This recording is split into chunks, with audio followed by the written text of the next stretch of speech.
What if I told you that a single, almost throwaway remark, spoken in a matter of seconds, managed to expose one of the most serious internal tensions inside today's Republican Party, not through scandal, not through a controversial vote, and not through some leaked document, but because, for the first time in a long while, even Donald Trump's most reliable institutional shield could no longer fully play along.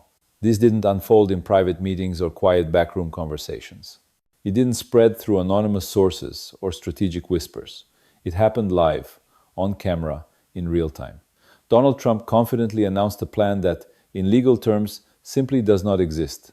And instead of rushing to defend him the way he almost always does, Speaker of the House Mike Johnson paused. He hesitated. He chose his words carefully. He issued a warning. That brief hesitation sent a message that was impossible to miss.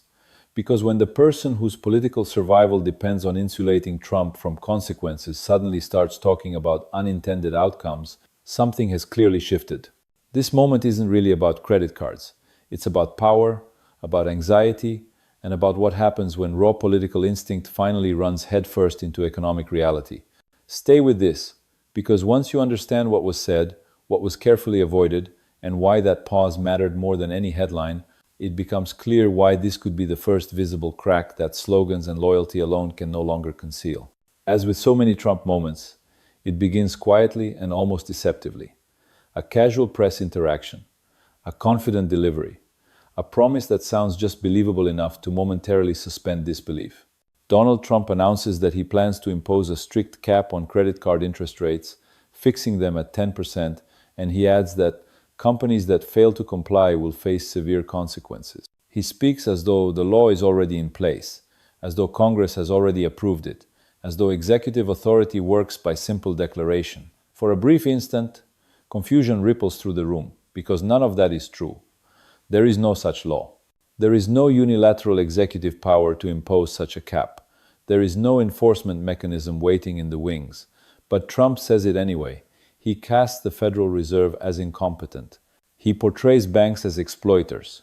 He presents himself as the protector of ordinary Americans trapped by debt. And here's the key point. The frustration he's tapping into is real. Credit card interest rates are punishing. Families are overwhelmed by debt. Many people don't realize they're paying interest rates approaching 30%. That pain is genuine. But the real question isn't whether the problem exists. The question is why Donald Trump, a figure whose political career has been deeply intertwined with Wall Street donors, billionaire backers, and corporate lobbying, is suddenly positioning himself as a crusader for consumer protection. That's where the narrative takes an unexpected turn. Instead of immediate pushback from Democrats, the first visible resistance comes from inside Trump's own party, specifically from Mike Johnson. Johnson is someone whose political survival strategy has long been built on disciplined silence and careful obedience. His leadership style is defined less by bold statements and more by strategic invisibility. Throughout his tenure, he has gone out of his way to avoid even the appearance of disagreement with Trump. And yet, when asked directly about the proposed 10% cap, Johnson does something unusual. He doesn't echo Trump's words. He doesn't nod approvingly. He doesn't rush to defend the announcement. Instead, he explains process. He talks about legislation. He mentions the need for consensus. He raises concerns about unintended consequences. In Washington, that kind of language is rarely accidental. What Johnson is effectively saying, as politely and indirectly as possible, is that this idea hasn't been thought through.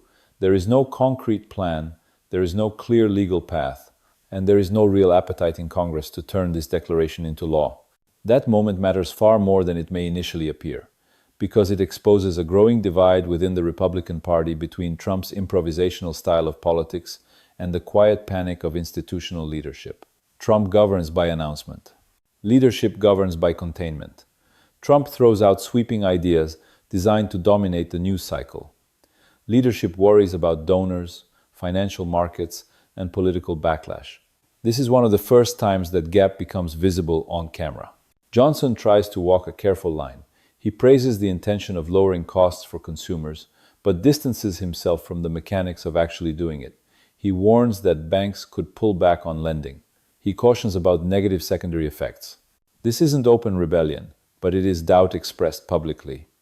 And in a movement built on unwavering loyalty, even measured doubt carries real weight. Once someone in Johnson's position signals limits, others notice whether they admit it or not. This moment hits with extra force because of everything surrounding it. Just days before, Trump had been publicly attacking the Federal Reserve, turning inflation into something personal, pointing the finger at Jerome Powell, while at the same time defending tariffs that economists across ideological lines agree push prices higher for consumers. Now, suddenly, he's floating a fix that sounds populist on the surface, one that claims to bypass Congress entirely. The contradiction is hard to ignore. Trump wants to blame institutions while acting as if he can regulate markets without actually regulating them. He wants a villain that isn't himself. He wants a headline that sounds like it's on the side of working people. He wants applause without responsibility. Republican leadership understands exactly what this is. It's performance. But this particular performance crosses a line that makes powerful people uneasy. Even rhetorical attacks on banks, without real policy behind them, trigger alarm bells in a party that depends heavily on financial sector money. That's why Mike Johnson's visible discomfort matters so much. For all the chaos Trump has unleashed over the years, foreign policy whiplash, constitutional stress tests, and the steady erosion of political norms, this is the moment that produces open unease. Not attacks on democracy, not threats to institutions, but pressure on profit margins. That contrast reveals the true hierarchy of concern inside Republican leadership more clearly than any speech ever could. Democrats see this immediately and begin exploiting it. Elizabeth Warren points out what many are already thinking. If Trump genuinely cared about consumer protection, he wouldn't have spent years dismantling regulatory agencies. He wouldn't have weakened oversight. He wouldn't be offering imaginary enforcement with no legal backing. The more this contradiction is discussed, the harder it becomes for Republicans to defend Trump without sounding unserious. That's why Johnson doesn't applaud. Applause would imply commitment. Commitment would require legislation. Legislation would mean confronting donors. So instead, Johnson does what leaders do when they're cornered. He praises the goal, questions the method, and warns of consequences. In doing so, he unintentionally reinforces one of the central critiques of Trump's presidency: impulse over governance, spectacle over structure. As Trump takes this message on the campaign trail and folds it into a broader economic pitch, the tension only increases. Voters are no longer responding to slogans the way they once did. They're responding to lived experience: higher rent, more expensive groceries, mounting debt. And when rhetoric collapses under even light scrutiny, hesitation becomes visible. By this point, the story has moved far beyond credit cards. It's about a party that governs by avoidance, a president who governs by declaration, and a speaker who, for the first time, allowed it to show that even he can't pretend every idea is brilliant. That's where this really begins. What makes Mike Johnson's hesitation so meaningful isn't what he said, but what he couldn't bring himself to say. He couldn't say, "Yes, the president can do this." He couldn't say, "Congress is ready to act." He couldn't say, "This is real policy." Instead, he did something far more revealing. He translated Trump's declaration back into reality. And in doing that, the illusion fell away. In Washington, there is a fundamental difference between an idea and a plan. Trump lives almost entirely in the first category. Congress is forced to operate in the second. For years, Republican leadership tried to bridge that gap by pretending Trump's instincts were policy waiting to happen. That strategy is now breaking down because the stakes are no longer theoretical. The economy is no longer an abstract concept. Inflation isn't just a talking point. Debt isn't hidden. People feel it every time they swipe a card, fill up their gas tank, or open a bill. That's why Trump's announcement struck such a nerve. On the surface, it sounded populist, almost like something you'd expect from the political left. A cap on credit card interest rates is popular because people genuinely want it. But beneath that surface lies a contradiction so sharp that even loyal allies can't ignore it. Donald Trump has never governed as an opponent of banks or Wall Street. His record is defined by deregulation, by rolling back consumer protections, and by appointing industry insiders to oversee the very sectors they once represented. So when he suddenly presents himself as a defender of borrowers against lenders, the question becomes unavoidable. Is this policy or is this panic? Mike Johnson's response strongly suggests Republicans already know the answer. He doesn't attack the idea head-on. Instead, he reframes it as theoretical. He talks about studying it. He mentions experts. He speaks about exploring options. In Washington, that's the polite way of saying this is not happening. And that matters because it reveals a new dynamic inside the GOP. Trump may still dominate the microphone, but he no longer fully controls the machinery. And the distance between those two things is growing. For a long time, Trump's approach worked because the conditions allowed it to. Low inflation helped hide policy confusion. Financial markets absorbed chaos without immediate collapse. Voters were split on what mattered most, which gave improvisation room to survive. That space is gone now. The economy has become the central issue. And economic policy does not tolerate guesswork. Markets don't respond to vibes. Banks don't change behavior because of speeches. Institutions don't move simply because someone sounds confident. They move when laws change. Mike Johnson understands this reality, and that's why he keeps returning to the phrase unintended consequences. That phrase isn't casual, it's a warning. What he's really saying is that if something like this were actually implemented, credit would tighten, lending would shrink, risk would shift elsewhere, and the very people Trump claims to help could end up worse off.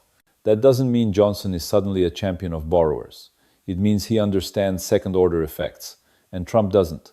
This is the core tension now pulling at the Republican Party. Trump's politics are emotional and immediate. Leadership's fears are structural and long-term. Trump wants applause today. Leadership wants survival tomorrow. Pressure is coming from every direction. Donors are uneasy. Markets are jumpy. Polls show that cost of living anxiety dominates voter concerns. Republicans know that if they enter the next election cycle without a credible economic plan, cultural messaging alone won't save them. That's why Johnson's pause mattered so much. It wasn't an act of defiance. It was an act of damage control. If Johnson had fully endorsed the idea, he would have owned it. And once Congress owns an idea, donors demand details, lobbyists push for carve-outs, and financial institutions expect reassurance. Johnson wasn't ready to open that door. So instead, he quietly closed it. This marks the beginning of a new phase in Trump's political world. Not open resistance, not rebellion, but containment. Leadership trying to slow him down without confronting him directly. Trying to translate his declarations into something manageable. Trying to keep the system intact while pretending everything is under control. Containment, however, has limits. Trump doesn't respond to hesitation by moderating his tone. He escalates. When he senses doubt, he pushes harder. When he senses resistance, he lashes out. That's what makes this moment so risky for Republicans.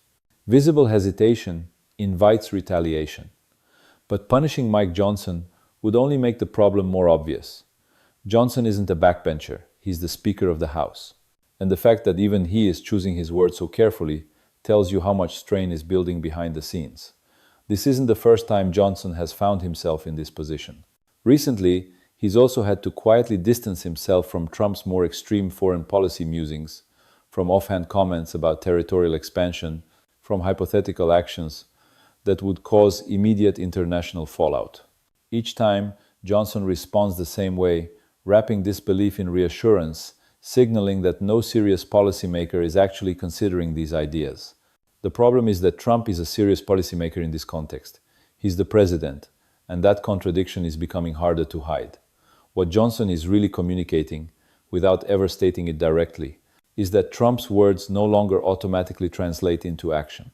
That used to be one of Trump's greatest strengths. Now it's turning into a weakness. Once voters realize that many promises aren't real, aren't enforceable, aren't planned, and aren't supported, the spectacle loses its power. People don't just want anger, they want outcomes. And this is where Democrats sense an opening. They're not attacking the idea of lowering interest rates. They're attacking the emptiness of Trump's execution. Elizabeth Warren doesn't dismiss the concept. She highlights Trump's record. She points out that he's had years to pursue meaningful consumer protection and chose not to.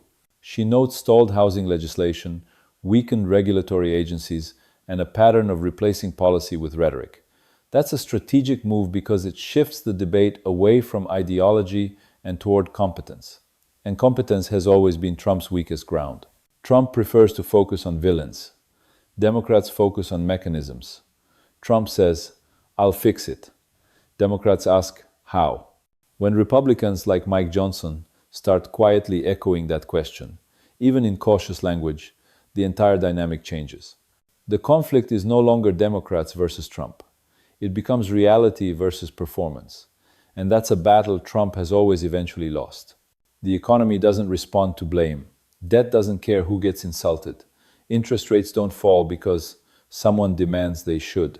Mike Johnson understands this, which is why he leans so heavily on process, on legislation, and on consequences. That's why he didn't clap, didn't cheer, and didn't rush to validate the announcement. In politics, what a leader chooses not to do often matters more than what they do, and Johnson's restraint spoke volumes. His hesitation didn't stop Trump, but it accomplished something nearly as important. It showed people watching that even Trump's most dependable defenders now recognize limits. It signaled that there are boundaries Trump can't simply talk his way through. Governing requires more than confidence, and once that realization takes hold, it doesn't fade easily. What gives this moment lasting weight isn't the technical debate over credit cards or even Johnson's careful wording. It's the psychological shift it reveals. Voters often sense these changes before politicians openly acknowledge them. This wasn't a revolt. It was something more unsettling. It was hesitation. And hesitation is corrosive inside a movement built on certainty. For years, Trumpism has relied on a simple governing belief. Confidence equals competence. If Trump says something forcefully, it must be true. If he announces it publicly, it must be happening. If he declares victory, the details are irrelevant. That formula worked when consequences felt distant.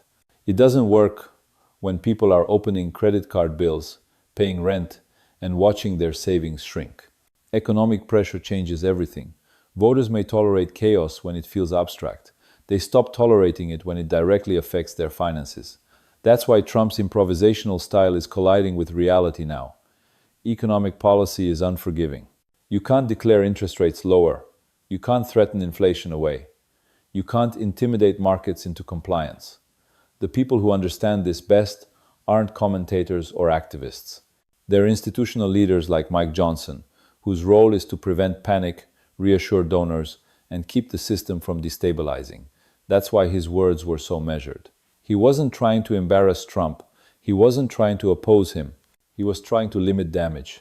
And containment is a form of fear. That fear comes from multiple directions. Fear that Trump's words are creating expectations Congress can't meet. Fear that donors will react. Fear that markets will respond. Fear that voters will notice the growing gap between promise and reality. This isn't the language of confidence. It's the language of emergency management. The most telling part is that Johnson didn't reject the idea outright, because rejection would require confrontation. Instead, he buried it under layers of process, study, consensus, secondary effects, and complexity. That's how Washington quietly kills ideas without ever saying no. And people noticed. You could hear it in the pauses after his answers. You could sense it in the careful phrasing. You could see it in the way he avoided committing to anything concrete. That moment pierced the illusion Trump depends on. His brand is built on the belief that when he speaks, the party follows. When he announces, institutions move. When he decides, things happen. Johnson's hesitation suggested something very different. Not this time. That message travels far beyond one press interaction. It tells donors that Congress isn't fully aligned. It tells banks this is rhetoric, not regulation. It tells voters that promises may evaporate when they meet reality.